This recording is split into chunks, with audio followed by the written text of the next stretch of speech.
सो कल के लेक्चर में, लास्ट लेक्चर में हमने इन सेंटर और एक्स सेंटर इन दोनों के कोऑर्डिनेट्स कैसे निकाले जाते हैं ये हमने सब कुछ उसके बारे में पढ़ा।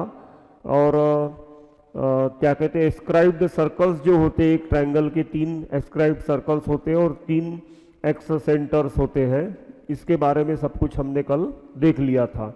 आज हमारा टॉपिक है coordinates of the circumcentre of a triangle. तो कोऑर्डिनेट्स हम डिराइव करने के पहले कुछ बेसिक चीजें along with the definition of the circum centre पहले डिस्कस कर लेते हैं। तो सर्कम सेंटर किसे कहते हैं? तो इसका डेफिनेशन होता है the point of intersection, the point of the intersection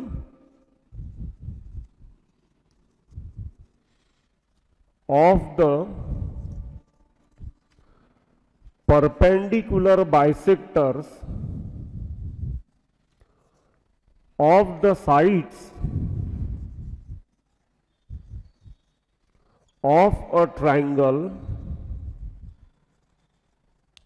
is called its circumcenter।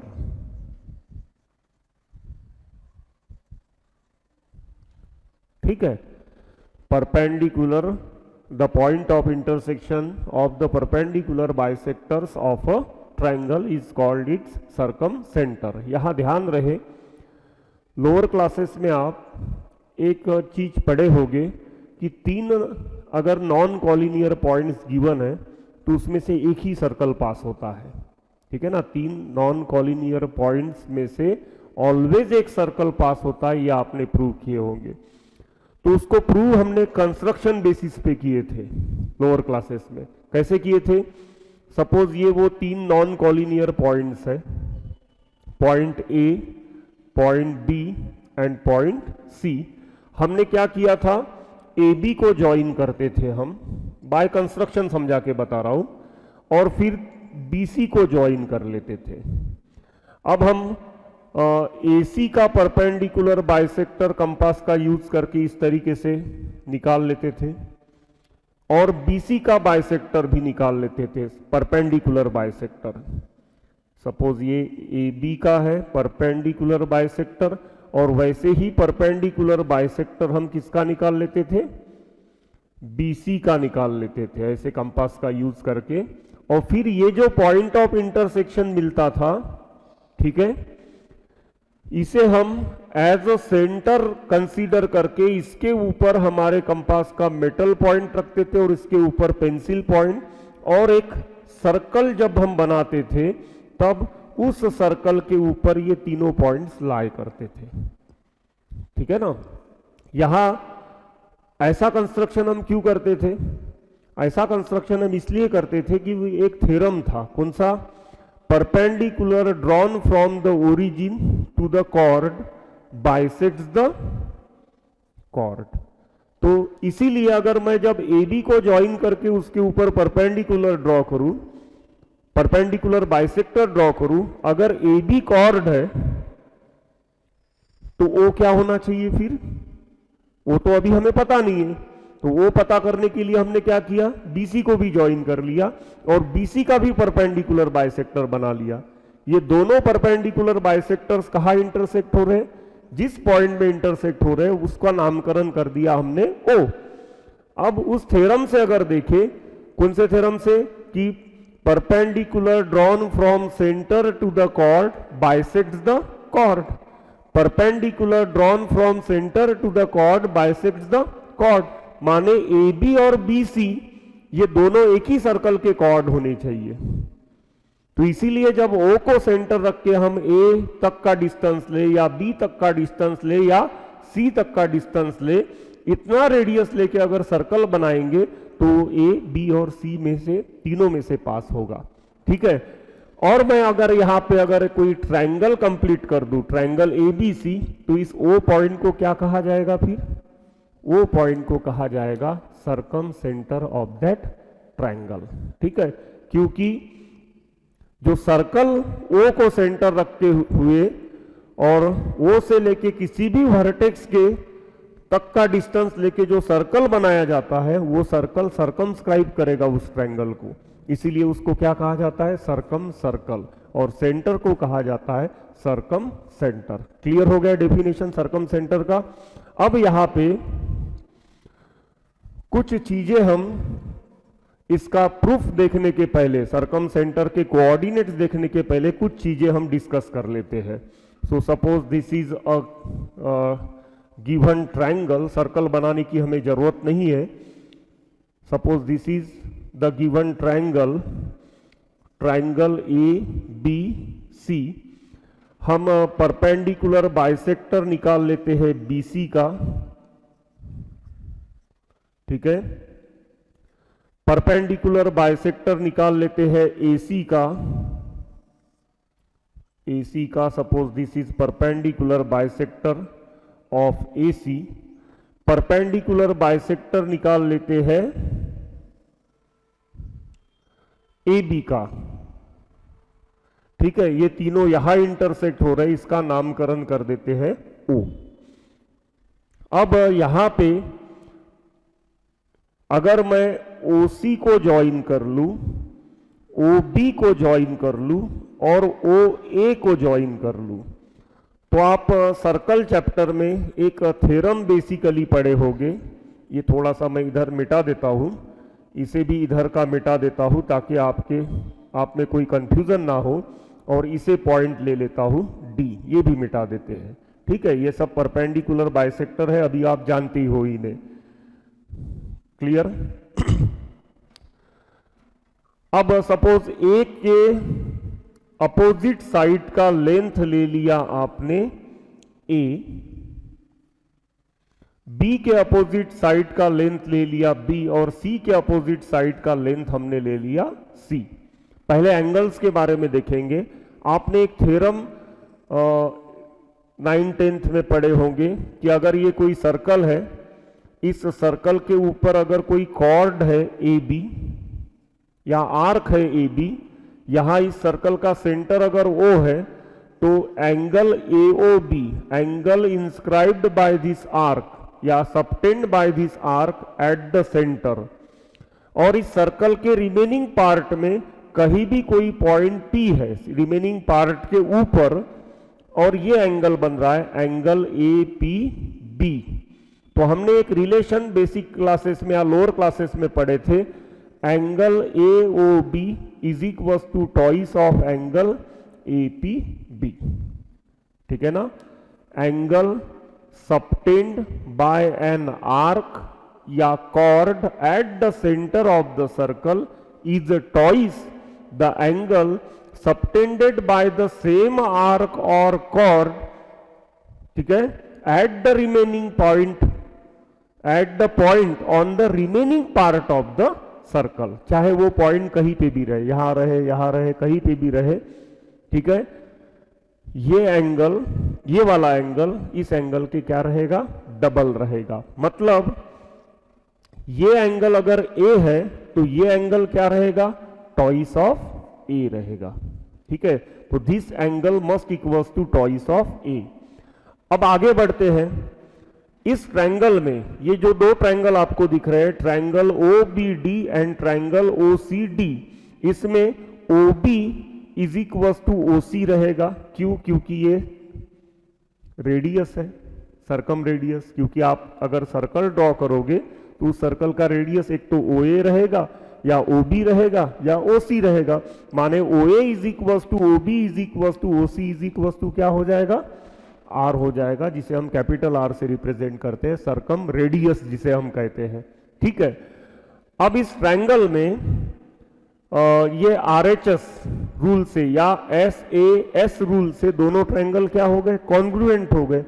अगर दोनों ट्रायंगल कॉन्ग्रुएंट है तो by CPCT this angle is equal to this angle. लेकिन ये दोनों एंगल मिला के ट्वाइस A था, तो आधा एंगल कितना हो गया, फिर A हो गया। तो this angle will equals to angle A। समझ में आया? तो ये अगर पूरा एंगल A है, ये पूरा एंगल ट्वाइस A रहेगा, ये दोनों ट्रायंगल कॉन्ग्रुएंट है, तो फिर ये एंगल A रहेगा और ये भी एंगल क्या रहेगा, ए रहेगा। यहां तक क्लियर हो गया सभी। अब आगे बढ़ते हैं।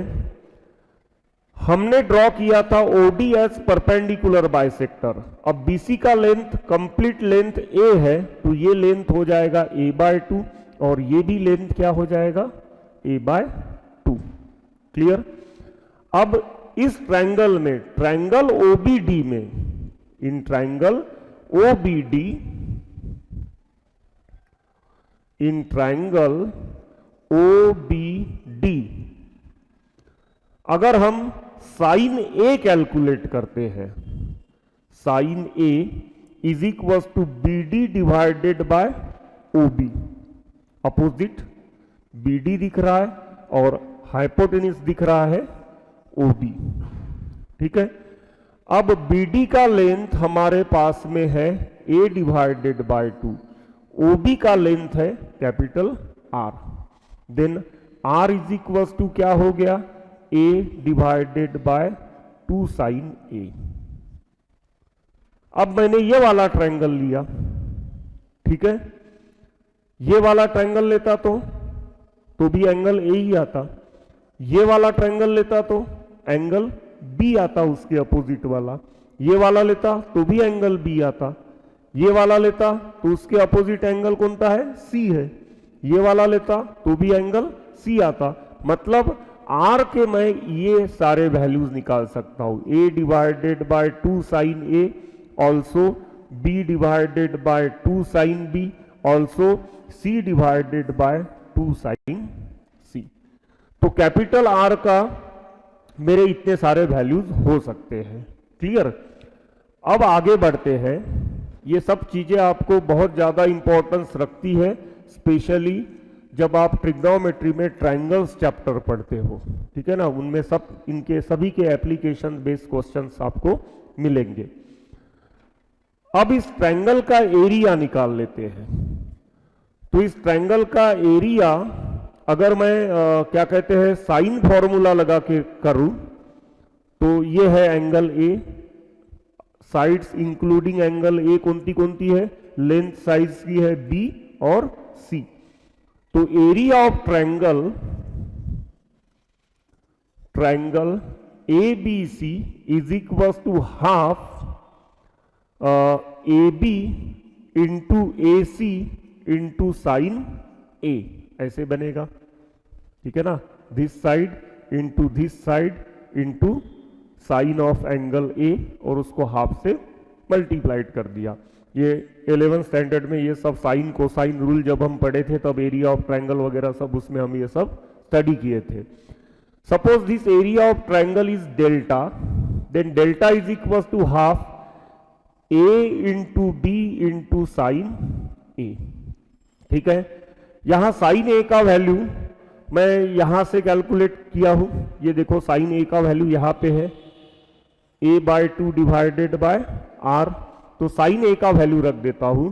तो delta is equal to half A B into A by क्या था a/2 divided by R. Sine A B लिया हूं मैं a divided by 2 sine R. यहां एक मिनट, एक छोटा सा मिस्टेक हुआ है, ए बी का लेंथ सी था, ठीक है ना, मैंने गलती से यहां ए लिख दिया हूं। ओके। तो a/2 divided by R, then here it will come delta is equal to A B C divided by 4r, then r is equal to A B C divided by 4 into delta. तो ये नया formula हमें radius r का मिल रहा है। ठीक है।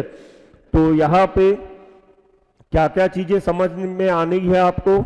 This angle A, then this is twice A, this angle B, then angle AOC is equal to twice B, this angle is C, then angle AOB is equal to twice of सी।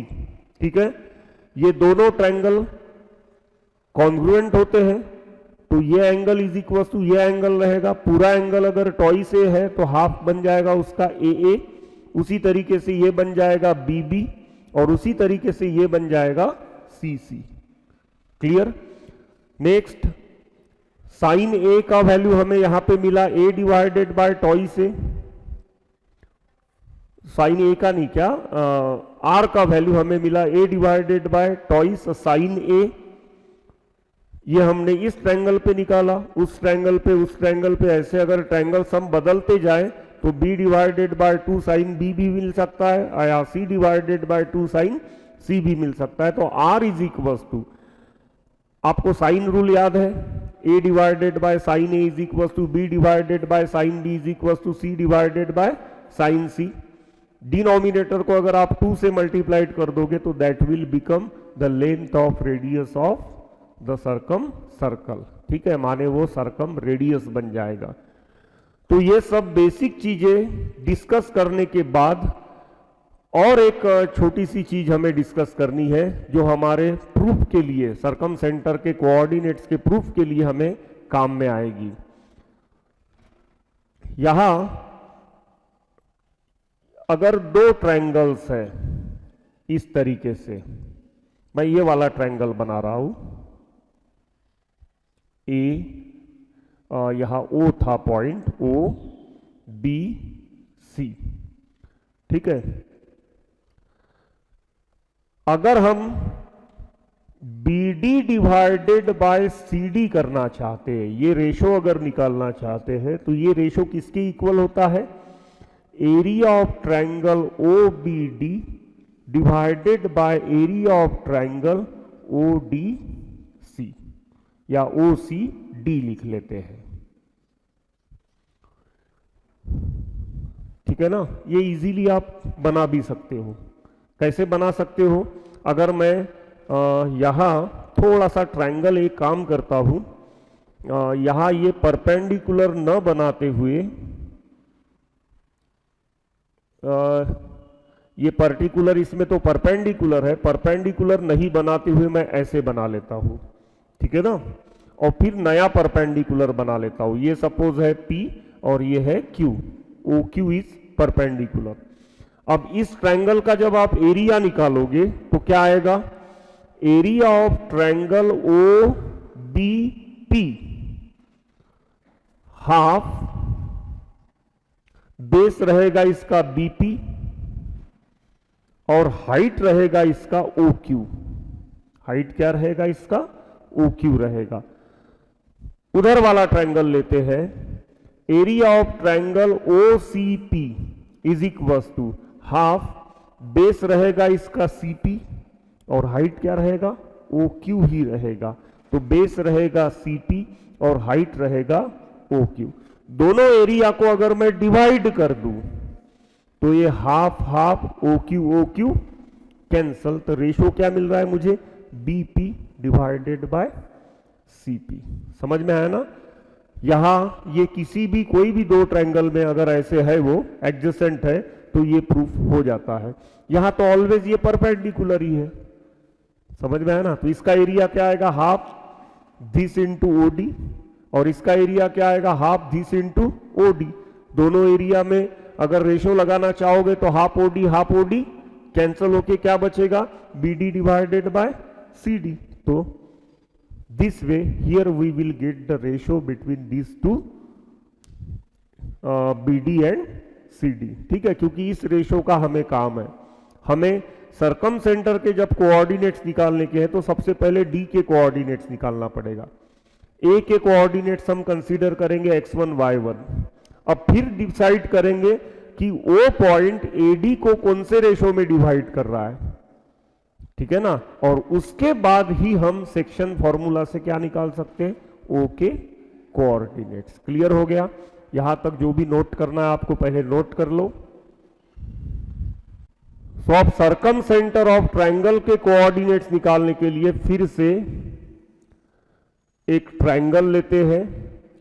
जो जो चीजें अभी तक हमने discuss की है उनको लेते हुए अब सर्कम सेंटर निकाल लेते हैं। यहां से मैं एक ही परपेंडिकुलर बना रहा हूं ताकि डायग्राम में कम से कम चीजें इंक्लूड हो, ताकि डायग्राम आपको क्लियरली दिख पाए। ये B से मैं ज्वाइन कर लेता हूं, ये दिस इज O, C से ज्वाइन कर लेता हूं और ए से ज्वाइन कर लेता हूं, एक काम करता हूं, इस AO को मैं एक्सटेंड कर देता हूं यहां तक, ठीक है, और इस पॉइंट का नाम दे देता हूं मैं D। अब ये कोई भी एक पॉइंट है, समझ में आया ना, ये अब कॉलिनियर है, कौन से AOD, AO और ये कॉलिनियर हो भी सकते हैं, नहीं भी हो सकते, it depends on the type of the triangle, समझ में आया ना। लेकिन AO को ही मैंने एक्सटेंड किया है, जो BC को D में कट कर रहा है, तो AOD क्या हो गया, क्या कहते हैं, कॉलिनियर पॉइंट्स हो गए। अब हमें सबसे पहले D के कोऑर्डिनेट्स निकालना है, तो कंसीडर करो A के कोऑर्डिनेट्स है x1 y1, B के कोऑर्डिनेट्स है x2 y2 और C के कोऑर्डिनेट्स है x3 y3। तो D के कोऑर्डिनेट्स निकालने के लिए मुझे पहले क्या करना पड़ेगा, BD डिवाइडेड बाय CD, ये रेशो कैलकुलेट करना पड़ेगा, क्योंकि D इंटरनली डिवाइड कर रहा है BC को, तो जिस रेशो में डिवाइड कर रहा होगा D इंटरनली, वो अगर रेशो मुझे पता चलता है तो in terms of coordinates of B and C I can find out coordinates of D। तो अभी मेरा टारगेट है how to find out coordinates of D। तो उसके लिए अभी अभी मैंने एक थ्योरम आपसे डिस्कस किया हूं, कौन सा, area of triangle OBD divided by area of triangle OCD, area of triangle OCD, ये किसके इक्वल होता है, ये होता है BD डिवाइडेड बाय CD के इक्वल, ठीक है, इसका शॉर्ट में प्रूफ भी बताया हूं मैं, ठीक है। अब उसी तरीके से अगर मैं ये पूरा बड़ा वाला ट्रायंगल कंसीडर करूं,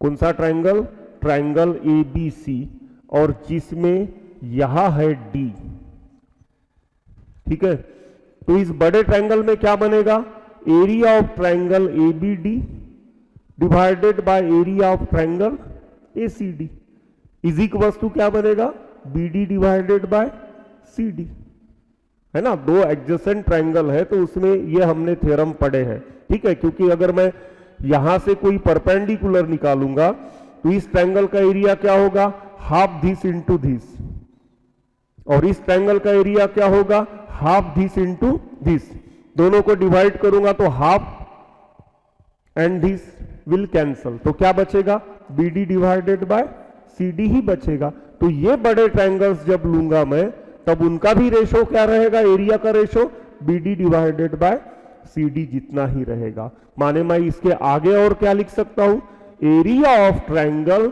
ABD divided by area of triangle ACD। यहां तक क्लियर है।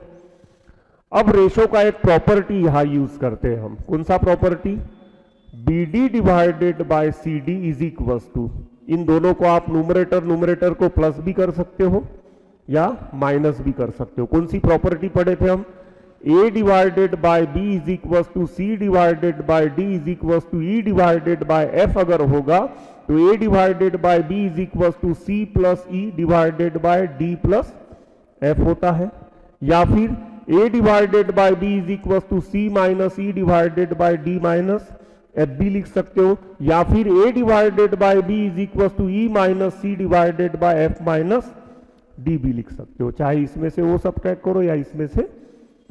These are the properties of ratio and proportion. तो ये प्रॉपर्टी मैं यहां पे यूज करूंगा माइनस वाला, ये वाला, यहां बड़ा ट्रायंगल ये है, ये छोटा ट्रायंगल है, तो बड़े ट्रायंगल के एरिया में से हम छोटा ट्रायंगल का एरिया सब्ट्रैक्ट करेंगे। तो triangle ABD minus area of triangle OBD divided by area of triangle ACD minus area of triangle OCD, then BD divided by CD is equal to, अब सबसे पहले निकालना है हमें एरिया ऑफ ट्रायंगल ABD, ठीक है ना। या फिर एक काम करते हैं, एरिया निकालने की बजाय area of triangle A B D minus area of triangle क्या कहते हैं ओ बी डी, है ना, O B D, area of triangle A B D minus area of triangle O B D है। तो ए बी डी में से अगर आप ओ बी डी सब्ट्रैक्ट करोगे तो ये वाला ट्रायंगल बचेगा, कौन सा, ए ओ बी। तो यहां क्या लिखोगे, area of triangle A O B divided by, नीचे ए सी डी में से आप ओ सी डी ये ट्रायंगल निकाल लोगे तो ये वाला ट्रायंगल बचेगा। तो एरिया ऑफ ट्रायंगल ए ओ सी। अब इस डायग्राम में आपको कुछ चीजें खास पता है, कौन सी, ये आर है, ये आर है, ये आर है, ये वाला एंगल मैंने कहा था आपको टॉइस सी है, ये ओ इस साइड लिख लेते हैं, और ये वाला एंगल है twice of A, sorry twice of B, और ये वाला एंगल क्या होता है, टॉइस ऑफ ए, उसकी अभी हमें जरूरत नहीं है। अब ये डायग्राम थोड़ा मिटा देते हैं। Then B D divided by C D is equal to, अब area of triangle A O B में एंगल इंक्लूड किया है टॉइस सी, एंगल कौन सा इंक्लूड किया है, टॉइस सी, और साइड्स कौन सी है, एओ और ओ बी। तो area of triangle AO B क्या आएगा, half AO into O B into sine of twice of C divided by AO C का साइड्स कौन सी आएंगी, ये हाफ हो गया एओ ओ सी, और यहां आएगा sine of twice of B. Then B D divided by C D is equal to, half of तो कैंसिल हो गए, एओ का वैल्यू आर है, ओ बी का वैल्यू भी आर है। देन यहां एक स्टेप बढ़ा देता हूं मैं, half of R square sine 2c, और यहां आएगा half of R square sine 2b। समझ में आया, half R square cancel. Then B D divided by C D is equal to sine 2c divided by sine 2b। मिल गया हमें ratio. तो यहां क्या आएगा, साइन 2c, और यहां क्या आएगा, यहां ध्यान रखना आप, बी सी को डी कौन से रेशो में डिवाइड कर रहा है, बी के तरफ क्या लिखने का, साइन 2c, और सी के तरफ क्या लिखने का, साइन 2b। अगर मैं फिर से पूरा डायग्राम बना लूं ऐसा, ए बी सी और ओ को सरकम सेंटर कंसीडर करूं तो यहां ये मिल जाएगा डी, ये मिल जाएगा ई, और ये मिल जाएगा मुझे एफ। समझ में आया, ध्यान रहे मैं परपेंडिकुलर बाइसेक्टर नहीं बना रहा हूं, मैं क्या बना रहा हूं, एओ से पास होने वाला लाइन कहां इंटरसेक्ट कर रहा है, बीओ से और सीओ से, सभी ओ से पास हो रही है तो ओ पे कॉन्करेंट रहेगी। समझ में आया, ये कोई रूल फॉलो करके नहीं कर रहा हूं मैं, माने मैं ना तो मीडियन निकाल रहा हूं, ना परपेंडिकुलर बाइसेक्टर निकाल रहा हूं, ना एंगल बाइसेक्टर निकाल रहा हूं, ऐसे कुछ नहीं कर रहा हूं मैं सिर्फ एओ को एक्सटेंड कर रहा हूं जो डी पॉइंट में बीसी को कट कर रहा है, मैं सिर्फ बीओ को एक्सटेंड कर रहा हूं जो ई पॉइंट में एसी को कट कर रहा है, मैं सीओ को एक्सटेंड कर रहा हूं जो एबी को एफ पॉइंट में कट कर रहा है। तो डी पॉइंट बीसी को कौन से रेशो में डिवाइड करेगा, sine 2c is to sine 2b। E point AC को कौन से रेशो में डिवाइड करेगा, साइन ए के तरफ क्या लिखोगे, सी, और सी के तरफ क्या लिखोगे, ए। समझ में आई बात, एफ पॉइंट ए की तरफ लिखोगे साइन 2b और बी की तरफ क्या लिखोगे, साइन 2a।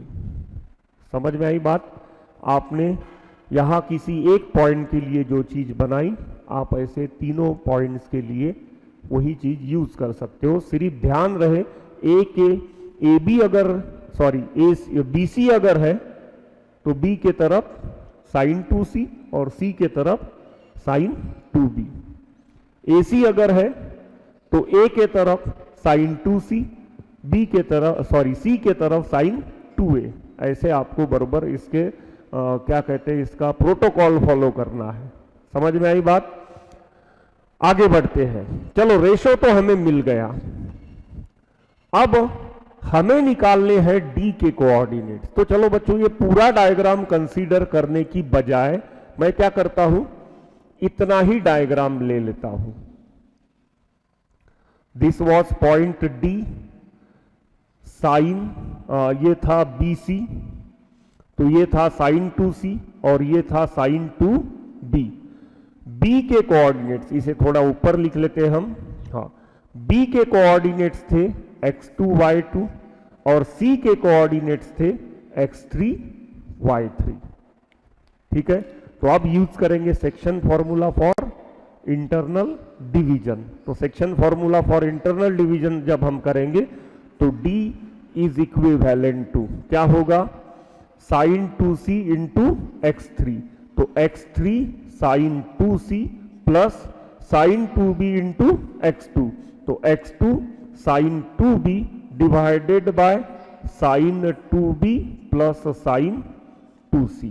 ये हो गया x coordinate, comma y coordinate मैं नीचे लिखता हूं, sine 2c into y3, then y3 sine 2c plus sine 2b into y2, then y2 sine 2b divided by sine 2b plus sine 2c।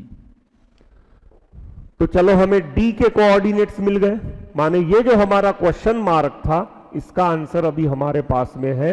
क्या है, x3 sine 2c plus x2, थोड़ा इधर से लिखते हैं, आना चाहिए बोर्ड पे पूरा, ये एरो में थोड़ा लंबा कर देता हूं, यहां आएगा x3 sine 2c plus x2 sine 2b divided by sine 2b plus sine 2c, comma फिर आएगा y3 sine 2c plus y2 sine 2b divided by sine 2b plus sine 2c।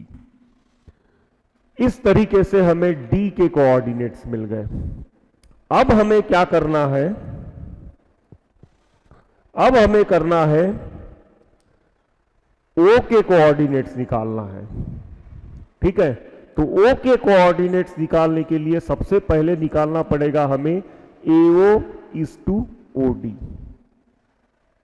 ठीक है ना, हमें क्या निकालना पड़ेगा, AO इज टू OD निकालना पड़ेगा, तब हम ये कोऑर्डिनेट्स कैलकुलेट कर पाएंगे। तो AO अपॉन OD निकालने के लिए हम एक काम करते हैं,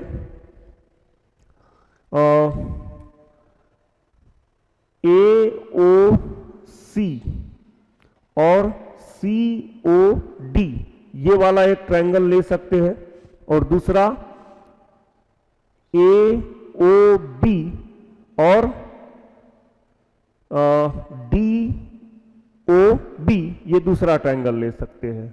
समझ में आया ना, जैसे ये लिए थे हमने दो, वैसे ही अब ये दो और ये दो लेंगे।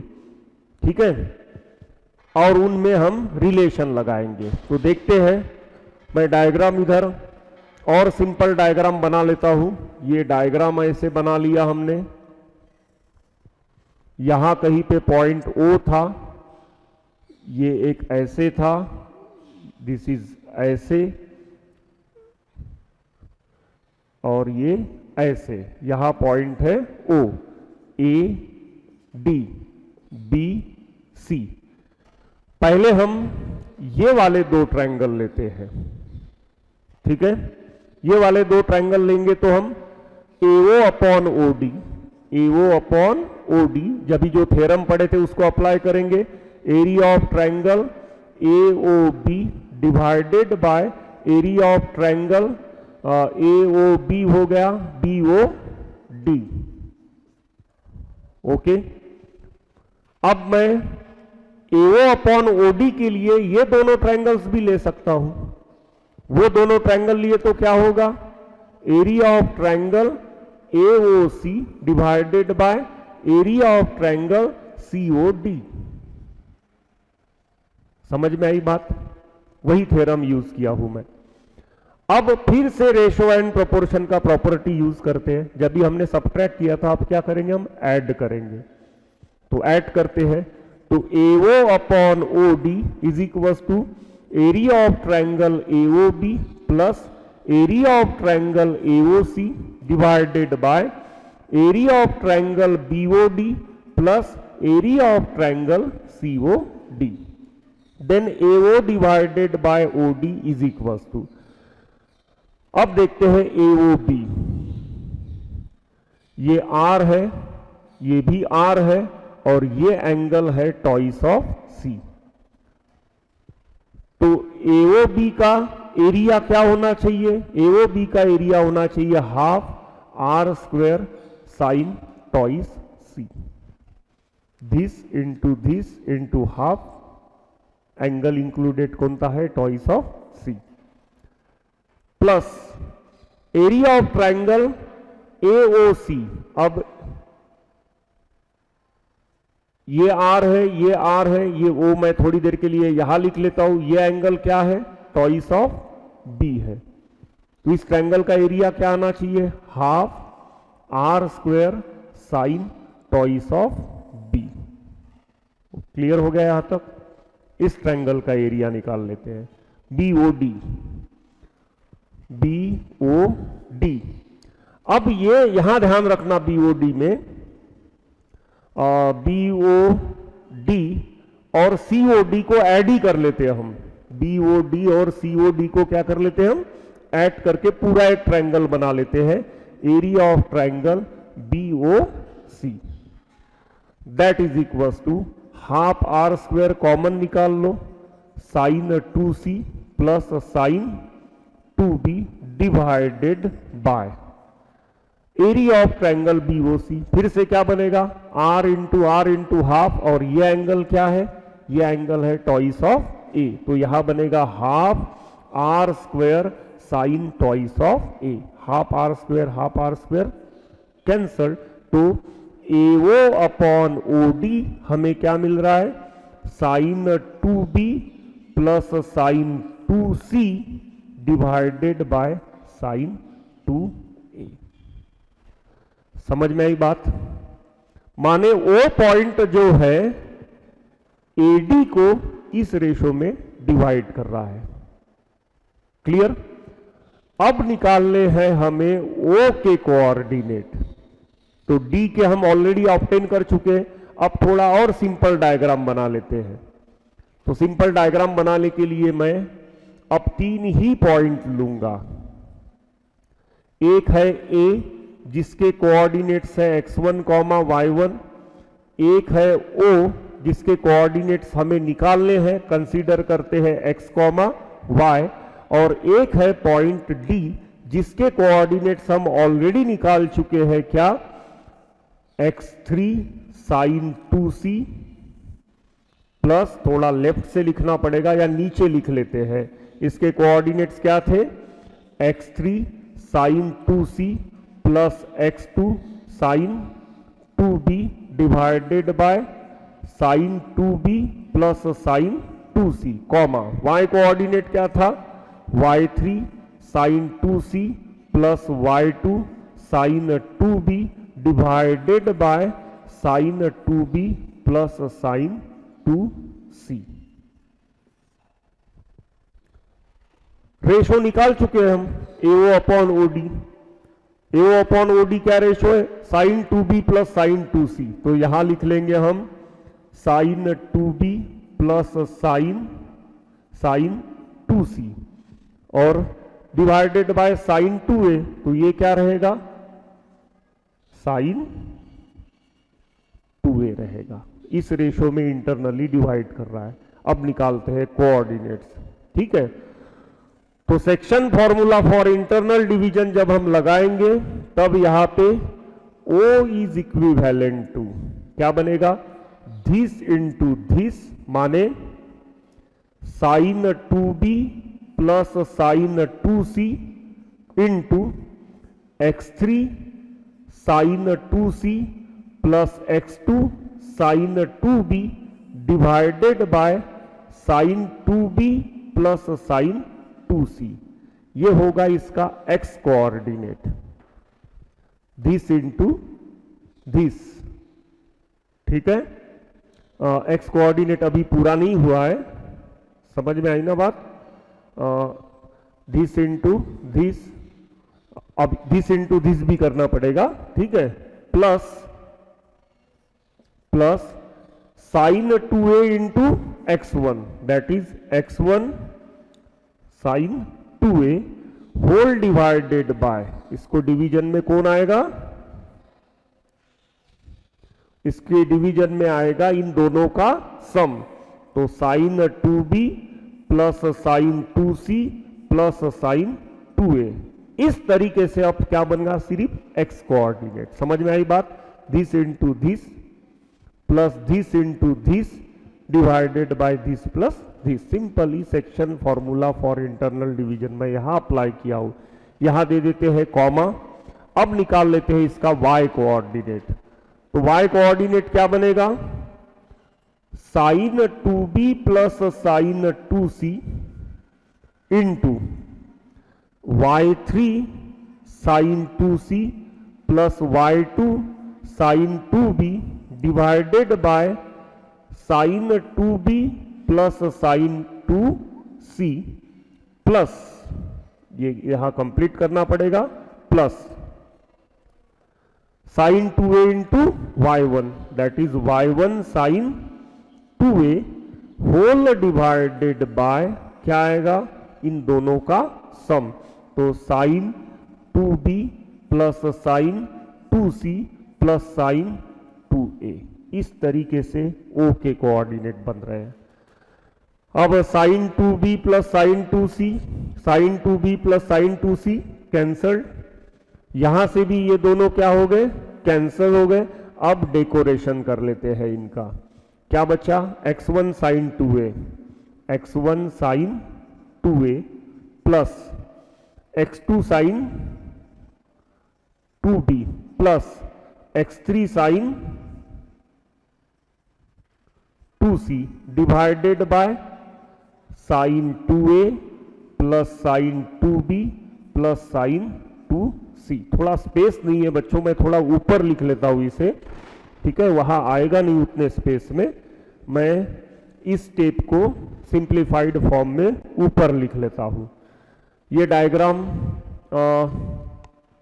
चलो यहां लिख लेता हूं। O के कोऑर्डिनेट्स हमें अब क्या मिल रहे हैं, O के कोऑर्डिनेट्स हमें अब मिल रहे हैं उस स्टेप से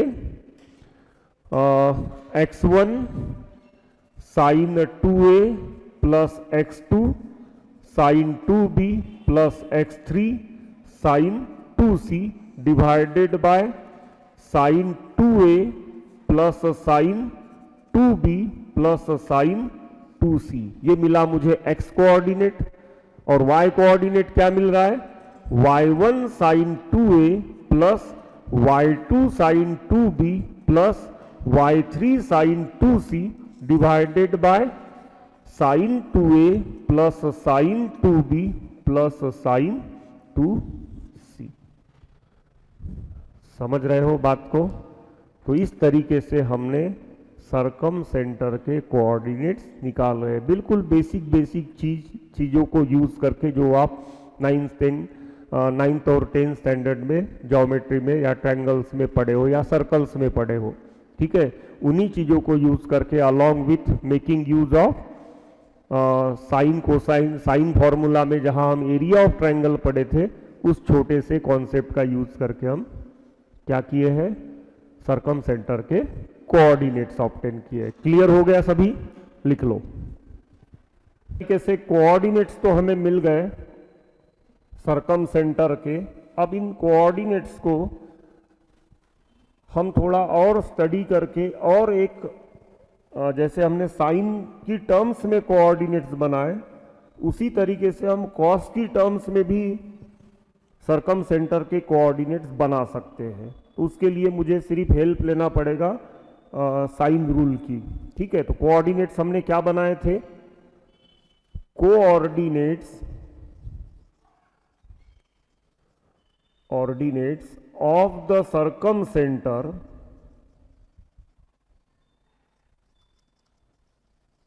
इज इक्वल्स टू, हमने देखे थे x1 sine 2a plus x2 sine 2a plus x3 sine 2b चाहिए था, यहाँ 2c divided by sine 2a plus sine 2b plus sine 2c, comma y coordinate देखा था y1 sine 2a plus y2 sine 2b plus y3 sine 2c divided by sine 2a plus sine 2b plus sine 2c। बच्चों यहाँ एक चीज ध्यान रखो, जब हमने इन सेंटर के कोऑर्डिनेट्स निकाले थे तब इन सेंटर के कोऑर्डिनेट्स में length of sides of triangle included थी। यहां लेंथ ऑफ साइड्स इंक्लूडेड है क्या? नहीं। x1 x2 x3 y1 y2 y3 ये कोऑर्डिनेट्स है, ठीक है ना। अगर हम ट्राइंगल बनाते हैं, ट्राइंगल ABC, तो A के अपोजिट साइड का लेंथ A, B के अपोजिट का B और C के अपोजिट का C, ये लेंस इसमें इन्वॉल्व नहीं है। इन सेंटर के फॉर्मूला में लेंस इन्वॉल्व थी, ठीक है। तो हम एक काम करते हैं, लेंस भी इन्वॉल्व करते हैं और साइन को बदल देते हैं। साइन को बदलेंगे तभी लेंथ इन्वॉल्व हो जाएगी। तो यहां पे मैं पहले x कोऑर्डिनेट ले लेता हूं, x1 sine 2a plus x2 sine 2b plus x3 sine 2c divided by sine 2a plus sine 2b plus sine 2c। दोनों कोऑर्डिनेट्स बच्चों में एट ए टाइम इसलिए नहीं ले रहा हूं, बहुत लंबे चौड़े हैं, स्पेस नहीं पूरता है। एक कोऑर्डिनेट्स को हम अच्छे से समझ लेंगे, उसी सिमिलरली दूसरे को हम सॉल्व कर सकते हैं। तो मैं इसे सिर्फ x नाम दे देता हूं, x कोऑर्डिनेट है इसीलिए। अब मैं साइन 2a की जगह, x1 as it is, sign 2a की जगह 2 sine a into cos a लिख सकता हूं। x2 एज इट इज, यहां पे 2 sine b into cos b लिख सकता हूं। x3 as it is 2 sine c into cos c लिख सकता हूं, डिवाइडेड बाय डिनोमिनेटर में भी 2 sine a into cos a plus 2 sine b into cos b plus 2 sine c into cos c लिख दिया। 2 तो कॉमन निकाल के कैंसिल हो गए, ठीक है। तो एक स्टेप बढ़ा देते हैं, x1 sine a into cos a plus x2 sine b into cos b plus x3 sine c into cos c divided by sine a into cos a plus sine b into cos b plus sine c into cos c। इतना बचा है हमारे पास अब x का value. अब हमने sine rule में पढ़े थे as sine a divided by a, sine a divided by length of side opposite to angle a is equals to sine b divided by b is equals to sine c divided by c। ध्यान रहे ये capital C है और ये small c है, is equals to lambda से। तो यहां क्या बन जाएगा? This will imply sine a is equals to a lambda, sine b is equals to b lambda and sine c is equals to c lambda हो जाएगा। तो ये जो कोऑर्डिनेट्स हमने निकाल के रखे हैं इसमें अब ये वैल्यूज प्लेस कर देते हैं, ठीक है। जहां साइन a दिखेगा वहां a लैम्बडा, साइन b दिखेगा वहां b लैम्बडा, साइन c दिखेगा वहां सी लैम्बडा प्लेस कर देते हैं। तो therefore x is equal to क्या हो जाएगा, x1 a lambda cos A बराबर है plus x2 b lambda cos B plus x3 c lambda cos C whole divided by यहाँ पे a lambda cos A plus b lambda cos B plus c lambda cos C. Lambda ऊपर नीचे से common निकाल के क्या हो गया, कैंसल हो गया। Then x is equal to क्या मिलेगा, ax1 cos a plus bx2 cos b plus cx3 cos c divided by a cos a plus b cos b plus c cos c। तो इस तरीके से हमें यहां पे x कोऑर्डिनेट मिला। सिमिलरली अगर मैं y कोऑर्डिनेट को भी सॉल्व करता तो y कोऑर्डिनेट मुझे क्या मिलता, similarly y is equal to मुझे क्या मिलेगा, ay1 cos a plus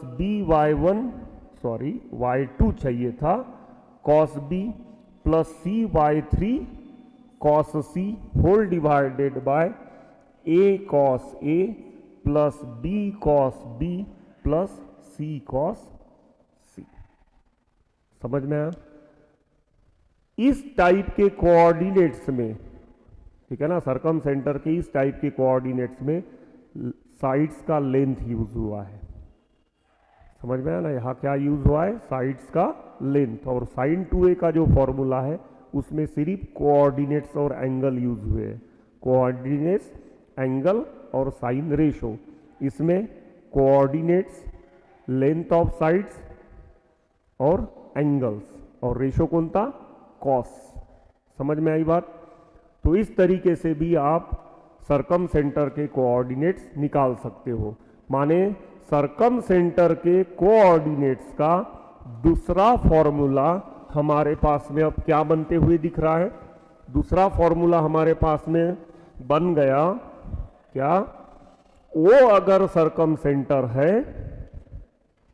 if O is the circumcentre of a given triangle ABC, then O is equivalent to ax1 cos a plus bx2 cos b plus cx3 cos c divided by a cos a plus b cos b plus c cos c, comma y coordinate ay1 cos a plus by2 cos b plus c y3 cos c divided by a cos a plus b cos b plus c cos c। So this way, this is the second formula for the coordinates of circumcenter.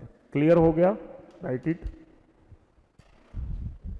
तो ये तो हो गए coordinates of circumcenter of a triangle।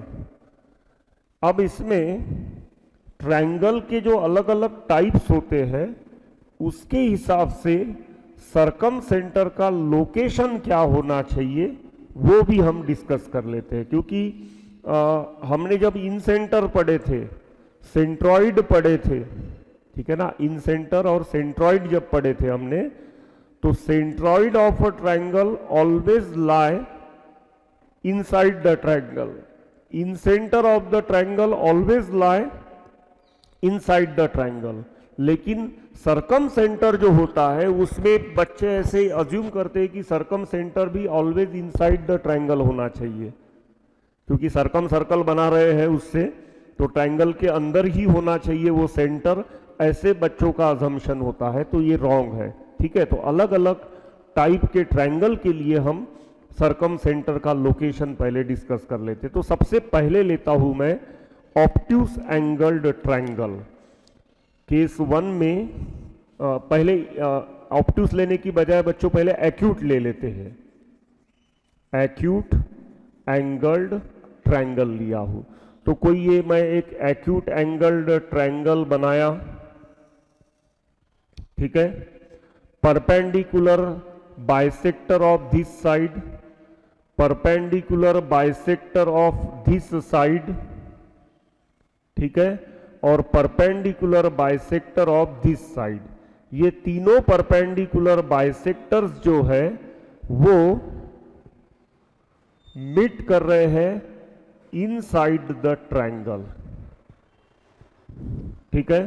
तो यहां जब acute angle triangle है, triangle ABC, तो सरकम सेंटर ट्रायंगल के इंटीरियर में है। सरकम सेंटर ट्रायंगल का कहां पे है? ट्रायंगल के इंटीरियर में है। अब यहां अगर मैं इसी ट्रायंगल में, ये एक्यूट एंगल ट्रायंगल है लेकिन स्केलेंट है ना, माने साइड्स सभी अनइक्वल साइड्स है। अगर मैं इसी ट्रायंगल में इसकी मेडियंस बनाऊं, ये सपोज मेडियन हो गई, सॉरी मेडियन मिड पॉइंट में रहेगी, ये थोड़ा रब करना पड़ेगा, यहां से ये एक मेडियन हो गया, बरोबर है, ये यहां से ये दूसरा मेडियन हो गया, और यहां से ये तीसरा मेडियन हो गया। तीसरा मेडियन मैं जानबूझ के नहीं बना रहा हूं, सब डायग्राम में बहुत कुछ क्या होता है बच बच हो जाएगा, ये मैं मिटा देता हूं। दो परपेंडिकुलर बाइसेक्टर रखा हूं और दो ही मेडियन रखा हूं। तो ब्लैक कलर में जो ड्रॉ किया है वो परपेंडिकुलर बाइसेक्टर्स है, और ब्लू कलर में जो बनाया हूं मैं वो मेडियंस है। मेडियंस का पॉइंट ऑफ इंटरसेक्शन होता है सेंट्रॉइड, ठीक है। तो यहां सेंट्रॉइड और सरकम सेंटर दोनों डिफरेंट है। क्यों? क्योंकि ये ट्रायंगल स्केलेंट ट्रायंगल है। समझ में आया? ऑब्ट्यूस एक्यूट एंगल ट्रायंगल में पहले हम क्या लिए? स्केलेंट ट्रायंगल लिए हैं, माने तीनों साइड्स अनइक्वल है, ऐसा ट्रायंगल लिए हैं। अब अगर यही मैं एक्यूट एंगल ट्रायंगल की एग्जांपल में अगर मैं इक्विलैटरल ट्रायंगल ले लूं, ए बी सी, जिसकी तीनों साइड्स इक्वल है, ठीक है, तो यहां से अगर मैं परपेंडिकुलर बाइसेक्टर निकालूं इस साइड के ऊपर, इस साइड के ऊपर अगर यहां से परपेंडिकुलर बाइसेक्टर निकालूं, ये दोनों जहां इंटरसेक्ट हो रही है उसे तो हम कहते हैं सरकम सेंटर। अब इसका सेंट्रॉइड बनाने की कोशिश करता हूं, तो सेंट्रॉइड बनाने के लिए मुझे क्या करना पड़ेगा? मीडियन बनाना पड़ेगा। तो सपोज ए से ए के अपोजिट साइड जाने वाला मीडियन बनाऊंगा तो वो ऐसे ही जाएगा, क्योंकि मिड पॉइंट है, ये परपेंडिकुलर बाइसेक्टर था और ये इसका मिड पॉइंट है। और यहां से बनाऊंगा तो वो भी ओ से पास होगा, माने दोनों कॉन्करेंट कहां पे है? इंटरसेक्ट कहां पे हो रहे? ओ पे हो रहे। तो इक्विलैटरल ट्रायंगल का सेंट्रॉइड भी वही है और सरकम सेंटर भी वही है। समझ में आया? अब स्केलेंट ट्रायंगल में फिर से वापस आते हैं। एक्यूट ट्रायंगल ले रहे हैं, उसका एग्जांपल में क्या लिया? स्केलेंट ट्रायंगल लिया। अब यहां पे एक काम करते हैं, अब थोड़ा मुश्किल है डायग्राम बनाना। इसका एंगल बाइसेक्टर, इसका एंगल बाइसेक्टर और इसका एंगल बाइसेक्टर डायग्राम में मैं मेंशन नहीं कर रहा हूं, ठीक है ना। तीनों एंगल बाइसेक्टर अगर मैं बनाया तो वो O और G से डिफरेंट भी हो सकते हैं। समझ में आ रही कि नहीं बात? O और G से एंगल बाइसेक्टर और मेडियन और परपेंडिकुलर बाइसेक्टर। परपेंडिकुलर बाइसेक्टर को तो आप माइंड से निकाल ही दो, क्योंकि एंगल बाइसेक्टर और मेडियन दोनों सेम हो सकते हैं, नहीं हो सकते हैं। परपेंडिकुलर बाइसेक्टर कोई मतलब ही नहीं है उसमें, ठीक है ना, क्योंकि वो ओरिजिन से पास होगा नहीं होगा स्केलेंट ट्रायंगल में कुछ बता नहीं सकते हैं। तो यहां अगर मैं एंगल बाइसेक्टर निकालूं, इसका एंगल बाइसेक्टर निकालूं, तो एंगल बाइसेक्टर्स के पॉइंट ऑफ इंटरसेक्शन को कहा जाता है इन सेंटर। समझ में आई ना बात? तो ये इन सेंटर इन सेंटर आई, जी और ओ से डिफरेंट हो सकता है। समझ में आया? लेकिन तीनों के तीनों इनसाइड द ट्रायंगल रहेंगे, centroid, circumcentre and incentre, तीनों के तीनों इस ट्रायंगल के अंदर रहेंगे। तीनों डिफरेंट, जी और ओ तो डिफरेंट ही है, ठीक है। अगर मीडियन और एंगल बाइसेक्टर दोनों डिफरेंट है तो फिर आई भी डिफरेंट रहेगा, माने आई, जी और ओ ये तीनों क्या हो गए? डिफरेंट हो गए। उसमें आई और जी सेम हो भी सकते हैं, नहीं भी हो सकते हैं। क्लियर? और तीनों के तीनों इनसाइड द ट्रायंगल है। यहां ये इक्विलैटरल ट्रायंगल है, एंगल बाइसेक्टर यही होगा, यही परपेंडिकुलर बाइसेक्टर है, और यही कौन है? मीडियन है। यहां यही एंगल बाइसेक्टर है, यही परपेंडिकुलर बाइसेक्टर है, और यही कौन है? मीडियन है। तो इसी पॉइंट को मैं क्या कहूंगा? आई भी कहूंगा, माने वही सरकम सेंटर है, वही इन सेंटर है, और वही सेंट्रॉइड है, और तीनों के तीनों इनसाइड द ट्रायंगल है। क्लियर हुई बात? अब इक्विलैटरल ट्रायंगल ले लिया, ऐसे ही आप आइसोसेलेस ट्रायंगल लेके देख सकते हो। समझ में आया ना?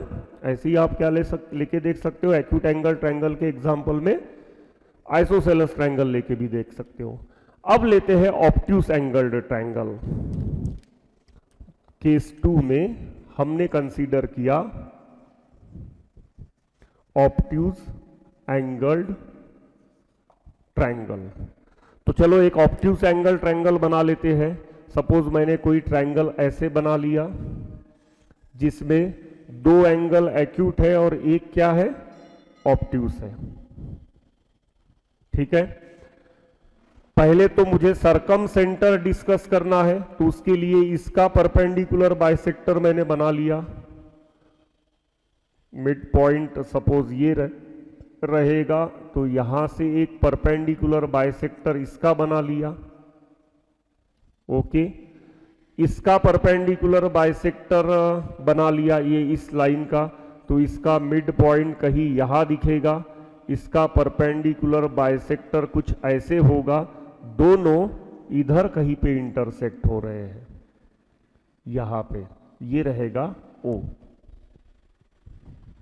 समझ में आया?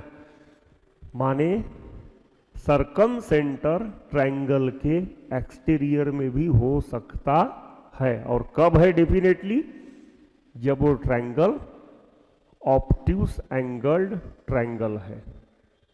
क्लियर हो गई बात? तो इस केस में जब यहां मैं O से लेके C तक लाऊंगा, तो फिर यहां कुछ ऐसा सर्कल बनेगा। अब ये हाथ से बनाना थोड़ा मुश्किल टास्क है, लेकिन फिर भी मैं अपना कोशिश करता हूं। ये कुछ कुछ कुछ कुछ कुछ ऐसे बनेगा। क्लियर? O रहेगा वहां पे सेंटर, और OA या OB या OC इसका क्या रहेगा? रेडियस रहेगा। सरकम सेंटर ट्रायंगल के बाहर है, इतना आपके ध्यान में रखना है आपको। तो ये बात किसके लिए हो गई? ऑब्ट्यूस एंगल्ड ट्रायंगल के लिए हो गई। ठीक है, अब इस ऑब्ट्यूस एंगल ट्रायंगल में हम एक काम करते हैं,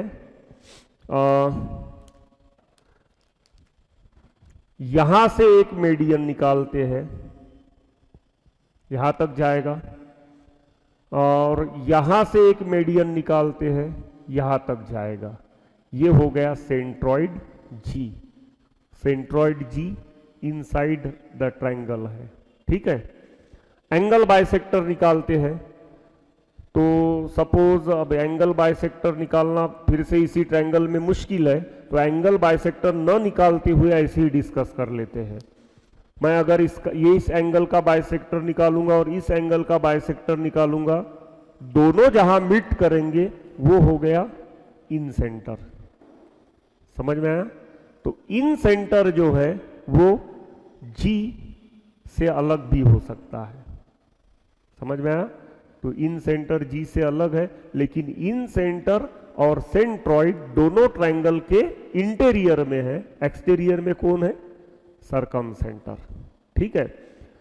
अब सरकम सेंटर में दो केसेस हमने डिस्कस कर लिया। क्या क्या पता चला हमें कि circumcentre at the interior of triangle हो सकता है या circumcentre at the exterior of triangle हो सकता है।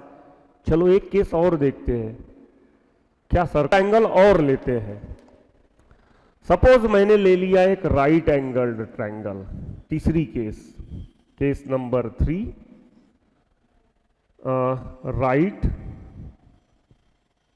राइट एंगल्ड ट्रायंगल ले लिया। तो चलो ये एक राइट एंगल ट्रायंगल है, ट्रायंगल ABC। इसका परपेंडिकुलर बाइसेक्टर निकाल लेता हूं, ठीक है। और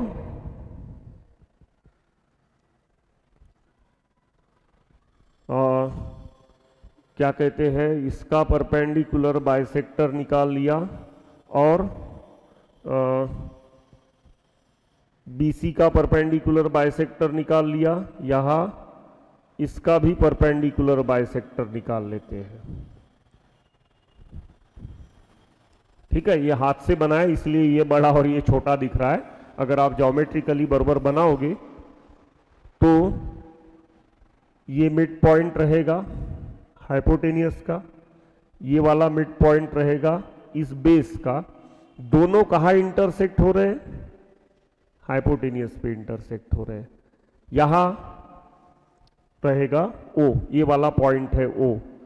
तो यहां O से लेके B तक का, O से लेके C तक का और O से लेके A तक का तीनों डिस्टेंसेस क्या रहेंगे, सेम रहेंगे। अगर मैं OC या OA या OB लेके एक सर्कल बनाऊंगा तो वो सर्कल इन तीनों पॉइंट्स में से पास होगा। समझ में आई बात। यहां पर सरकम सेंटर कहां पे, हाइपोटेनियस पे, माने साइड ऑफ ट्रायंगल के ऊपर है। तो circumcentre interior of the triangle कब रहेगा, जब ट्रायंगल एक्यूट एंगल्ड ट्रायंगल रहेगा। समझ में आया। एक्सटीरियर ऑफ द ट्रायंगल कब रहेगा, जब ट्रायंगल ऑब्ट्यूस एंगल्ड ट्रायंगल रहेगा। और on the side of a triangle कब रहेगा, जब वो ट्रायंगल राइट एंगल ट्रायंगल रहेगा। इस केस में भी हम अगर सेंट्रॉइड और इन सेंटर के बारे में सोचे तो इस केस में भी सेंट्रॉइड और इन सेंटर ट्रायंगल के अंदर ही रहेंगे, इंटीरियर में ही रहेंगे, ठीक है। तो सेंट्रॉइड और इंटीरियर सभी प्रकार के ट्रायंगल में इंटीरियर में ही है। ऑर्थो सेंटर ट्रायंगल के इंटीरियर में भी हो सकता है, ट्रायंगल के साइड के भी ऊपर हो सकता है, या ट्रायंगल के एक्सटीरियर में भी हो सकता है। क्लियर हो गई बात, समझ में आया सभी पॉइंट्स। नोट डाउन करना है इसे आपको, यस। तो चलो जितने सेंटर्स हम पढ़ चुके हैं, जितने टाइप के अभी तक सर्कल पढ़ चुके हैं, अभी दो सेंटर्स हमारे बाकी है। एक है ऑर्थो सेंटर और दूसरा है ortho centre of a triangle, और फिर दूसरा है 9 point centre of a triangle, ठीक है। तो वो तो हम नेक्स्ट लेक्चर में हमारे हम देखेंगे ही। इसके पहले हम एक रंगोली बनाते हैं अभी, ठीक है। अब मैं कोई एक ट्रायंगल ले रहा हूं, ऐसे कोई एक ट्रायंगल मैं ले लिया। इसमें इस ट्रायंगल में सबसे पहले ये सब मिड पॉइंट है, ये यहाँ पे इसका मिड पॉइंट है, ये इसका मिड पॉइंट है। तो ये हो गया मेडियन, ये भी हो गया मेडियन और ये भी हो गया मेडियन, ठीक है। तो इन तीनों के पॉइंट ऑफ इंटरसेक्शन को हम क्या कहते हैं, सेंट्रॉइड G। अगर मैं एंगल बाइसेक्टर बनाऊं तो लगभग यही बनेगा एंगल बाइसेक्टर, ठीक है ना। दिख ही रहे थोड़े थोड़े इक्वल, हाथ से डायग्राम बनाए हो, जब आप ज्योमेट्रिकली बनाओगे तो ठीक है। सेंट्रॉइड से हमें सेंटर नहीं निकालना है, सर्कल नहीं बनाना है, तो मैं सेंट्रॉइड को यहां से हटा देता हूं। क्लियर। अब सपोज ये एंगल बाइसेक्टर है, ये भी एंगल बाइसेक्टर है, ठीक है, और ये भी एंगल बाइसेक्टर है, तीनों कॉन्करेंट है, और इस पॉइंट को हम कहते हैं इन सेंटर। इन सेंटर को लेके अगर मैं कोई सर्कल बनाऊं तो वो सर्कल कुछ इस तरीके से यहां बनेगा। चलो ट्राई करता हूं मैं। इस तरीके से यहां कोई वो सर्कल बनेगा, माने तीनों साइड्स जो है ट्रायंगल की उस सर्कल को क्या रहेगी, टच करके जाएगी, माने टेंजेंट रहेगी। क्लियर। अब अगर मैं इस साइड का परपेंडिकुलर बाइसेक्टर निकालूं तो वो कुछ ऐसे बनेगा। ठीक है। इस साइड का अगर परपेंडिकुलर बाइसेक्टर निकालूं तो वो कुछ ऐसे बनेगा। दोनों परपेंडिकुलर बाइसेक्टर्स यहां इंटरसेक्ट कर रहे हैं, तो दिस इज पॉइंट ओ, जिसे हम कहते हैं circum centre, okay, of this triangle ABC. नामकरण कर देते हैं इसका एबीसी। अगर मैं इसको सेंटर रख के एक सर्कल बनाऊं तो वो सर्कल कुछ इस तरीके से बनेगा। कोशिश करता हूं मैं हाथ से बनाने की। ठीक है। तो वो सर्कल कुछ इस तरीके से बनेगा। तो ये हो गया दूसरा सर्कल, एक इन सर्कल, एक सर्कम सर्कल बन गया। ठीक है। आगे बढ़ते हैं। और अगर मैं AB को एक्सपांड कर दूं, AC को एक्सपांड कर दूं,